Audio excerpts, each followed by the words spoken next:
Mase. I love Mase saying, like, who is he? What's happening? Mase smoked it. What's happening right now? They both worded it, and it still seemed respectful. Mm-hmm. Yes, they didn't get out of pocket. Yeah. They didn't get out of pocket. They seemed They like were just telling the truth. This is a problem, Jay Prince, and I'm gonna tell you like this: if you're 60 years old and you trying to be a street nigga, you failed. My name is Mase.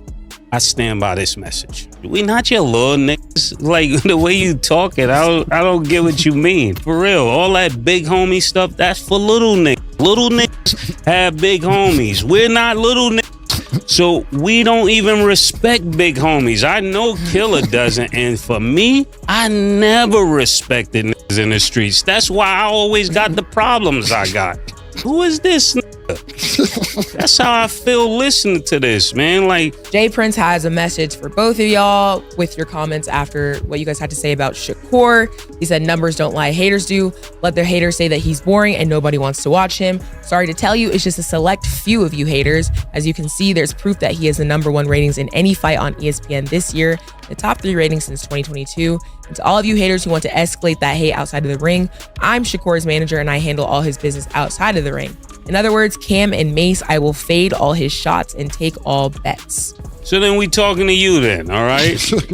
We starting with you. Since you the big homie, we starting with you. That's how it goes around here. I want to just start off by saying you are so lacking self-awareness. Like when you give such a lackluster performance and then you think you can make threats to people because you gave a lackluster performance, pause.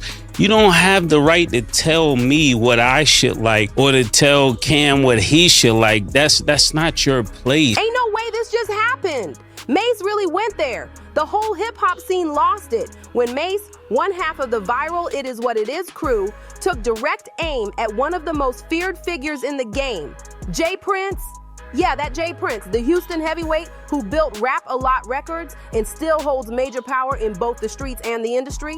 Nobody ever calls that man out. Not on camera, not in private. But Mase, he did it with a grin, no fear in his eyes, and pure confidence dripping from his words. The moment the clip dropped, the internet went crazy. Fans were in disbelief, replaying it over and over like, did he really just say that? It all started harmless enough, just Mase and Cameron doing their usual segment, cracking jokes and breaking down the latest hip-hop headlines. But then, out of nowhere, the energy shifted. You 60, you 60. What are you talking about? What are you, bro? I lost mad respect for you because I used to have mad respect for you. When you had Shakur with you, when you lined Young Boy NBA up, why the f you got Shakur with you? And this is why he acting like that. This is exactly why he acting like that. Talking about you got Young Boy NBA umbrellas and his keys to his car. Young Boy NBA told y'all eat a dick. This is what he said. This is what Young Boy NBA said. Whack 100 was the most disrespect. Wild disrespect. I ain't even gonna repeat this Whack 100 said. So for the people that's catching up on this who have no idea how this started, we gave our opinion of the fight. We said this was boring. All of us said it was boring. It's 100 niggas saying it's boring. But because our go viral, niggas think that they can keep talking to us. Shakur Stevenson told us to get the strap or strap up, or better yet, put the gloves on so he could fight us. We said what he said, and then he started going crazy.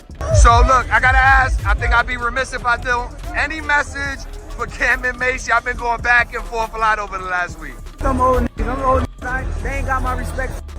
There you go. Mase leaned forward, that trademark smirk on his face, and said, some of these OGs still think they can scare folks with their name. That ain't respect, that's manipulation. It's all comedy. I'm going to deal with it like comedy, nigga. You hear that? Like I said, nigga, your mother named you after Shakur, nigga. You know I ain't had no problems with the first Shakur. I ain't going to have no problems with you. Chill out, Lord, nigga. We got the right to have our opinion, and I say that with all due respect, you know, but just keep it where it is, man. Let humor be humor. Let everybody say what they gotta say. You don't like what we said, nigga, box better. Until you beat Tank, it ain't really nothing for you to say. And making threats, I'ma just keep it real. If we talking boxing, I got 3 knockouts in All-Star Weekend, man. So I got 100% knockout ratings on All-Star Weekend if we checking the records. Then came the bombshell moment. He stared dead into the camera and dropped the line that made the internet explode. I'm talking to whoever still think they the boogeyman of hip-hop, even down in Houston. Boom! Chaos! Within minutes, every blog, every page, every group chat was flooded. Everyone knew exactly who he was talking about, Jay Prince. Fans started tagging him like crazy, saying stuff like, "You gonna let Mase talk to you like that?" When you have a young guy like Shakur, instead of fighting his battles or trying to go against everyone that's commenting on him, you should be talking to him on or teaching him how to get better. People couldn't believe it. Mase, usually calm and cool, always the funny one, suddenly came with venom in his tone. And the wildest part, he didn't stop there. Things were just getting started. Later in that same wild episode, Cameron tried to cool things down, but Mase wasn't backing off. He just laughed and said, "I'm tired of folks acting like they untouchable. Nobody's above being checked." You boring. You boring. Everybody's seen it. We ain't the only ones who seen it. You boring. I thought I was rather polite about it. I thought it was cool. Your grandfather's in your corner telling you to let your hands go. You won't let your motherfucking hands go because you scared to get hit. You want to swim without getting wet. It's just not going to happen. Now, what I will say, this is the most entertainment we've seen out of you in the last 2 years. This was kind of funny. This is the most entertainment we've seen out of you in 2 years. Congratulations. After the fight's over, he walks back to the corner like this. That don't look like a champion. Champs start walking around the ring diddy bopping when they beating up. Your grandfather, that's how I know what your grandfather's telling you. They knew you f***ed the bag up. You f***ed the bag up. You were supposed to show off, show out. Not only that, you was talking shit before the fight. You was the one before, I'm gonna knock this out. I'm gonna demolish it. I'm gonna do all this. And you ain't do nothing you said. That's why is mad. The point being is this, you fighting more after the fight. You just had a fight Saturday. You're losing your damn mind the last 2 days. Trying to fight everybody on Instagram, on Twitter, or everything else because we seen it. We seen it. What is you talking about? Then you talk about we should glove up. Shut the fuck up. Shut the fuck up. But nigga slap fire out you. Nigga, shut the fuck up. You getting boxing in the streets confused, nigga. For real, nigga. Like, stop getting boxing in the street. Those are two different things, nigga. That is two different things, nigga. Because when a switchblade or something else and everything, you talk about niggas better strap up. Why would you give niggas that heads up? You dumb motherfucker. Fuck out of here. You out your motherfucking mind. If you want to impress me, step up and wait. Fight to your Fimo in Newark so he can knock your head to Irvington. Fuck is you talking about, nigga? You ain't impressing nobody with all this Twitter talk. All this wild Twitter talk you talking. Who are you talking about? You're talking about niggas ain't legends. Nigga. Mase, I'll tell you right now, and I'm not talking about Mase when he came out and sold. Mase was Michael Jackson after Michael Jackson, before Drake. Nigga sold 5 million in 3 weeks. What is you talking about? But I'm talking about tonight. Tonight, right now, Mase is a 1,000,000% better rapper than you a boxer. 1,000,000%. Don't make me put the battery in his back to Oracle 3, you nigga. Yeah. I have him Oracle 3. That's what you need to do is Oracle 3, man. And let niggas know, man. He is 1,000,000% better rapper than you a boxer, bro. Get the fuck out of here. Lastly, what I was gonna say, Murder, is this. You keep talking about, how they legends, they doing podcasts, this and that. We make more money than you. We sit here and make more money than you. I know you don't want to play the Cash App, open your bank account game on the phone when we see each other. I know you don't want to open the phones up and see how much you got in the account. You made $2 million. The put this energy into your boxing and start letting your hands go, then you will be a pay-per-view star. They podcast. Because we getting chicken. We make more money than you. You better come with, you want a job? We might got a job for you. Get the f out of here.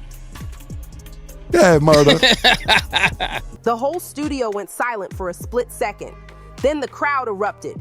Gasps, cheers, and shock all mixed together as everyone realized what just went down. Mase had dropped a verbal bomb in the middle of hip-hop, and the shockwave hit everywhere. Now, let's be real. Jay Prince ain't just another name in the game. He's the name. The man behind Rap-A-Lot, the one who helped shape empires, protected artists, and depending on who you talk to, might have put fear in a few hearts along the way.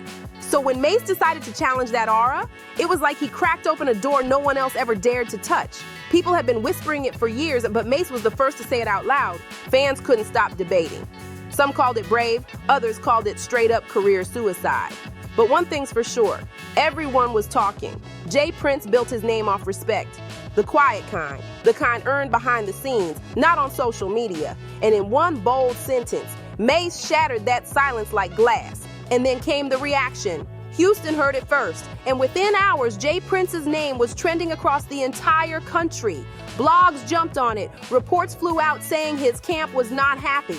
One insider claimed Jay Prince was genuinely shocked that someone like Mase, calm, respected, industry veteran Mase, would even bring his name up like that. Another said Jay Prince felt it wasn't hate, it was humiliation. Boxing is also entertainment. Let me school you, nigga. So when you get in the ring, you're not entertaining. We don't want to keep hearing about the sweet science. We're looking for entertainment. We're paying bucks for entertainment, and you're not entertaining. And somebody got to tell you this. I know you flipped out on Tim Bradley, tried to say they paid him to say that. I know you said that Bob Arum panned the cam on people leaving out as you was fighting. But listen, if the fight was smoking, nobody had to walk out. You should not be the main event fighting like the undercard. Your fight was like the undercard. All the smoke was before you. So they need to rearrange how you're going. You're like a headliner that really need to be the opening act. And that's on a business sense. So you need to take note of that. They call you pillow hands. That's what they call you. I didn't make that up. That's what I heard. They call you pillow hands. But listen, it's room for you here. We need a boxing analyst weekly. We could be your promoter. Yeah. Listen, you never got this much traction. We could, dead serious. I know it's gonna be like, oh, think about it. You in Billboard. You ever been in Billboard? You in Billboard. You on TMZ. You made it. You made it, nigga. You made it. If you need help, we're here. We got you here right now. It's a week and think about it. It's a week and a half after the fight, and we still talking about this. Mm-hmm. But true to form, Jay Prince didn't rush to Instagram or post no angry rant. That's not his style. He moves in silence, like chess, not checkers. Still, folks close to him started whispering, saying quiet conversations were already happening behind the scenes. One Houston blogger summed it up perfectly. If Jay Prince feels disrespected, he's gonna handle it, but not on Instagram Live. He'll handle it face to face. That single line sent chills through the internet. People instantly started flooding timelines with memes saying things like pray for Mase and he better stay out of Houston for a while. The tension was thick, but guess what? Mase didn't flinch, not even a little. The very next day, he jumped right back on It Is What It Is like nothing happened and made the situation even crazier. When Cameron tried to ease the tension, Mase just laughed and said, I heard people mad at what I said yesterday. Good. That means they heard me. Boom. Another viral moment. He doubled down, saying he was sick of all the fake respect in hip-hop, folks pretending to honor big names just cause they're scared. Mase didn't mince words either. I respect legacy, but not bullying. If you real, you don't gotta flex your power every 5 minutes. That bar hit hard. The clip blew up again and fans went wild, saying Mase basically buried Jay Prince without ever saying his name directly. Social media turned into a war zone. Some people praised Mase for finally saying what others were too scared to, claiming it's about time the culture stops glorifying fear and starts demanding real respect. But others said he was poking the wrong bear, reminding everyone that Jay Prince's name still carries major weight, from the block to the boardroom. One viral tweet said it best. Mase woke up and chose courage or chaos. Either way, he had everyone's full attention. Even other artists started reacting quietly. A few reposted the clip with laughing emojis, while most stayed silent, clearly not wanting to pick sides. But that silence, it spoke volumes. People might fear Jay Prince, but they also respect Mase for having the guts to speak his truth. Like, there's just a difference between big homie and OG. Like, the OGs is that's older than you, more experienced, they've been around and they teaching you, they're keeping you away from danger. They are valuable in your life. It's one of those rare moments where two generations collide. Old school power facing off against new school freedom, and the whole culture's watching every move. Right now, it's clear. Mase is owning the internet round. The man managed to clown Jay Prince without ever even saying his name, and that's pure Harlem energy. Slick talk, sharp wit, no filter, but always strategic. Mase wasn't just out here throwing shade for no reason. He's been peeping how the game moves for a minute. He's watched Jay Prince step into all kinds of situations. Drake and Kanye beef, the whole takeoff tragedy, always showing up like the peacemaker, but somehow still reminding everybody he's the one holding the power. And Mase finally called it out, saying, some people want to be God in hip-hop, but this game already got too many preachers. Boom! That line broke the internet. Fans went wild, saying Mase didn't just throw shade, he flipped the whole table. Why do you think that you could tell us what we can and cannot say, my nigga? Control your nigga. Control that. Ain't nobody gonna tell a nigga, get the strap, and then we gonna sit there and be like, hey, I think we should shut up. Nah, this is not 1982, bro. You cannot sit here and tell nigga, get the strap, and then be quiet. Nobody know that part, because I just be going viral. You bugging, James, you bugging, man. I don't know what bet you talking about, all that other slang then. Bet it, whatever bet you talking about, bet it. I don't know what bet it. Bet it. You want to bet it? I don't know what to bet it. Behind the scenes, even some industry insiders started quietly agreeing. A few podcasters hinted that Mase just said what everybody's been scared to admit.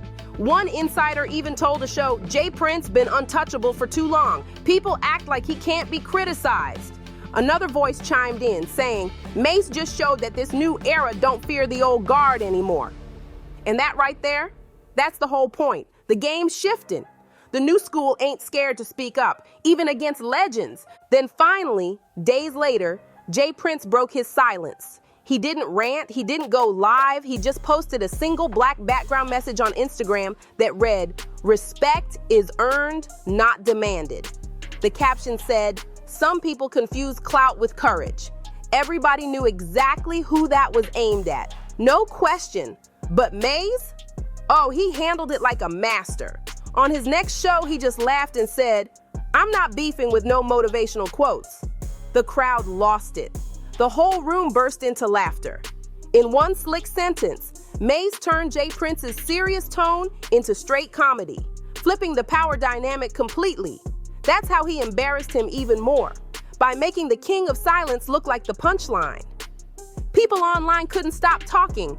They said Mase pulled the ultimate power move. He made a man known for intimidation look powerless, and that's wild. That's the crazy thing about today's media. Once a story catches fire, nobody can control it. Jay Prince built his legacy back when fear ruled the room, but now, cameras and microphones flip the script completely. You can't silence a comedian with a podcast mic, and Mase knew that better than anyone. That's what made his comeback so deadly. No threats, no diss tracks, just humor mixed with truth, and it hit way harder.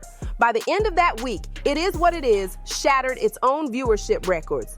People weren't even tuning in for the sports talk anymore. They wanted to see what Mase would say next. He became the voice for everybody who's ever wanted to speak their mind but didn't have the guts to. It's kind of poetic too. The same Mase who once walked away from bad boy fame to become a pastor was now preaching a whole new kind of gospel. The gospel of honesty, raw and unfiltered.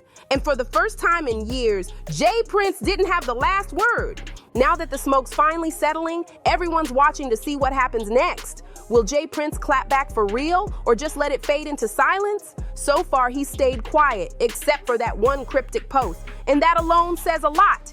Maybe he realized going at Mase publicly would only make things worse, because right now Mase is on fire. His show's skyrocketing. His confidence is through the roof, and fans are calling him the new voice of truth in hip-hop culture. What's even wilder is how he flipped this whole feud into a win. He didn't hide, didn't backtrack, didn't apologize. He stood tall and owned every word. On his next broadcast, he summed it all up perfectly.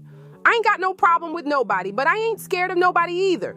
And just like that, Mase turned a potential war into a legendary moment of power. one that the whole culture won't forget anytime soon. That's the quote, the one that took over the internet. Fans started posting it everywhere, turning it into a full-blown movement. People were saying, "Speak your mind," like Mase said. That's when everyone realized the energy had shifted. Fear turned into freedom, and Mase was leading the charge. Jay Prince, on the other hand, found himself in a tough spot. His whole reputation has always been built on control, the calm, wise OG everyone respects without question. But Mase stripped that mystique away in one viral moment. Now, when people hear Jay Prince's name, they don't think of power or silence. They think of that clip, Mase smirking and saying, "Ain't nobody above being checked." That one line flipped the whole narrative in real time. Industry insiders are already calling this a turning point. The new generation, like podcasters, YouTubers, creators, they're the ones running culture now. They're not scared of speaking truth, even if it means going at the so-called untouchables. And Mase just proved it in front of the whole world. He did what rappers, execs, and influencers never dared to do. He made Jay Prince look human, not a villain, not a boss, but just another man who can catch heat like anybody else. Within days, social media was lit with jokes, people calling Mase the preacher who baptized Jay Prince in public. And honestly, that's exactly what it felt like, a cultural cleansing. It wasn't about disrespect, it was about honesty. Mase reminded everyone that real respect doesn't come from fear, it comes from truth. Whether you agree with him or not, you can't deny that he flipped the whole conversation in hip-hop. For the first time, people saw power challenged with humor, not hate, and the results were explosive. At the end of the day, Jay Prince might still hold his empire, but Mase showed the world that words can shake even the biggest names. The preacher from Harlem humbled the boss from Houston, and everybody watched it happen live. Because in this new era, the loudest voice ain't always the scariest. Sometimes it's just the realest. And this time, it was Mase's voice that shook the whole room. So tell me what you think. Was Mase out of line or just keeping it real? Drop your thoughts in the comments, hit that like button, share this with your people, and don't forget to subscribe for more wild hip-hop stories like this one.